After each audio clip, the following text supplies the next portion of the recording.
We all know the church is full of hypocrites.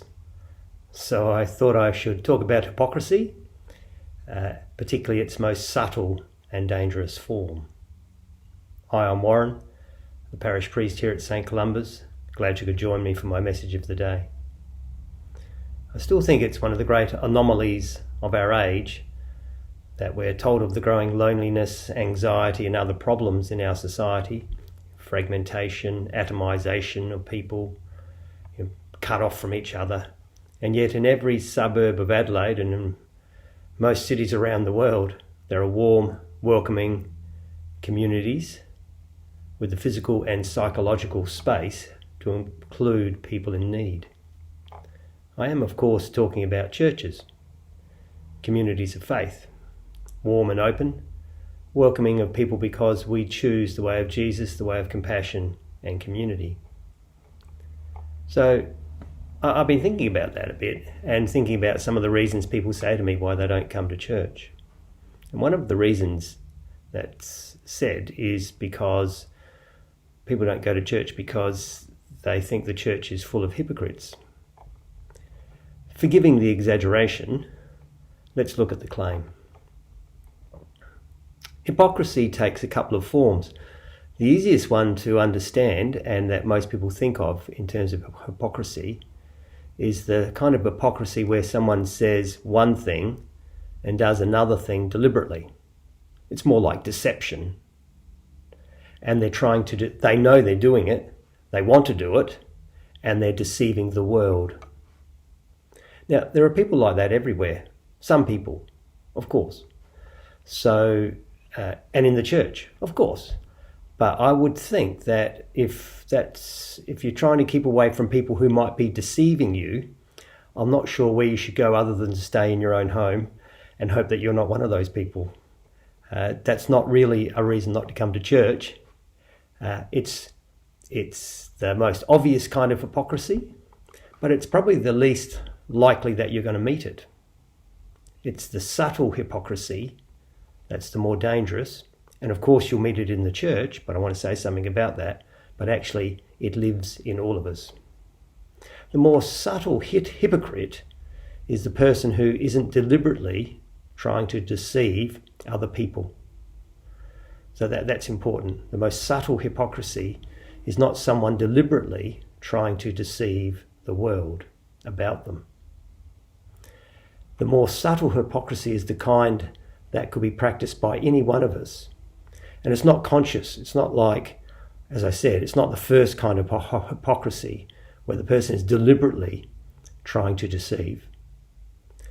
This second kind of hypocrisy, the more subtle kind, is the hypocrisy where someone is trying to convince themselves that they're good, that they're moral, that they're virtuous, that they're on the right side of history, whatever the language is these days.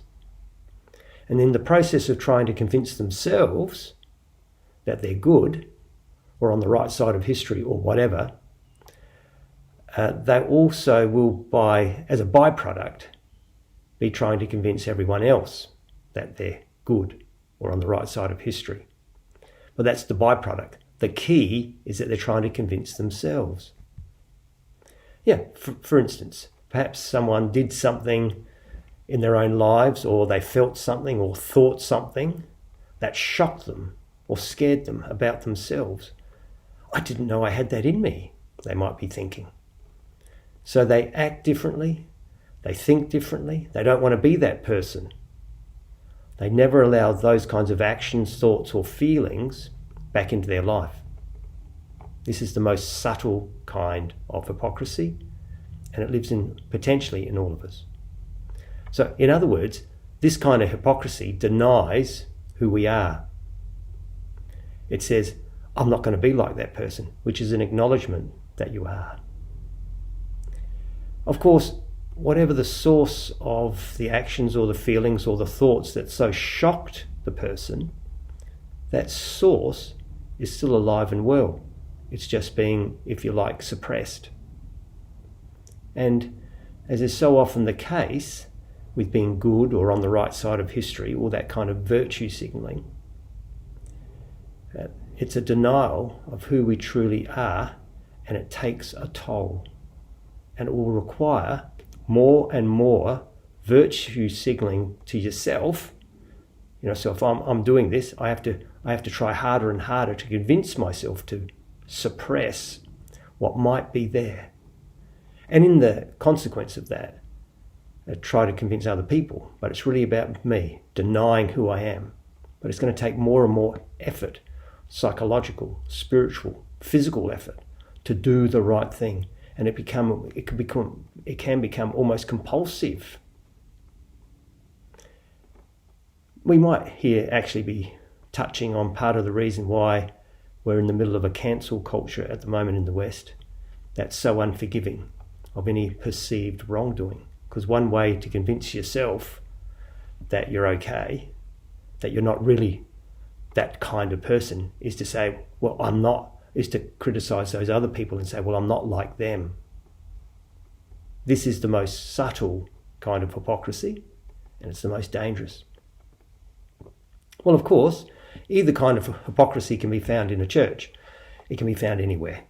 And the subtle kind, the second kind, the most dangerous hypocrisy, can potentially live in any of us. So to say that the church has hypocrites in it hardly sets the church apart.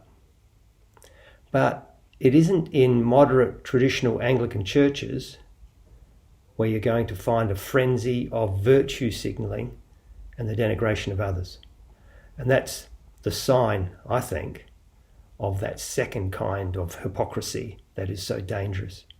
Moderate traditional Anglicanism, the kind that we practice here at St. Columba's, is wiser than that. We get the danger of hypocrisy. Certainly the first kind, we got it, but also the second kind, the subtle kind. And we got that from Jesus. Both kinds, especially the subtle kind, we're alert to. But more to the point, Christianity offers a solution. I've talked a lot about this. Discipleship of Jesus, who actually was a victim of hypocrisy, who rises from the dead and forgives the hypocrites, who offers the Spirit of God's love, that is a healing balm to our needy hearts. Discipleship of this Jesus leads to the healing of the pain that makes hypocrisy. It's also part of the reason why we use the language of we're all sinners, that we're all forgiven sinners, for instance, why we have confession in every Sunday service that we do. It's an antidote to the ever-present danger of hypocrisy. Thanks for joining me. Bye-bye.